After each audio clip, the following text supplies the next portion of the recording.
Cocoa, আরশোলাটাকে ধরে আনবি। আমি বলে দিলাম, তুই জানিস দিদি আরশোলা খুব ভয় পায়। তুই আরশোলা থেকে পালিয়ে গেলি কেন? রাত্রিরে আমার গায়ে উঠলে কি হবে? আরশোলাটা ধরে আনো, যাও। শুধু পেটু মোটা করলে হবে না, আরশোলাটা ধরে আনো। রাত্রে শুতে দেবো না তোকে। আগে আরশোলা ধরবি কোথায় আছে, তারপরে কিন্তু শুতে দেবো। আর তুই ঘুমোচ্ছিস কি? আরশোলাটা না ধরে তুই বাইরে বসেছিলিস কেন? তুই যেই দেখলি এখানে আরশোলা ফুরফুর করে উঠছে, তুই বাইরে চলে গেলি কেন? তুই জানিস না দিদি ভয় পায় আরশোলাকে? তুই তুই দিদির প্রোটেকশনের জন্য রয়েছিস তো।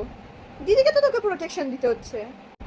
এই ঘন্টু, এই ঘন্টু, তুই ঘুমাচ্ছিস কি? ফু দিয়ে দেবো। এই ঘন্টু, তুই দিদিকে আরশোলার মুখে ছেড়ে দিচ্ছিস। দিদি তুই যা, তুই নিজের পিঠ বাঁচাচ্ছিস।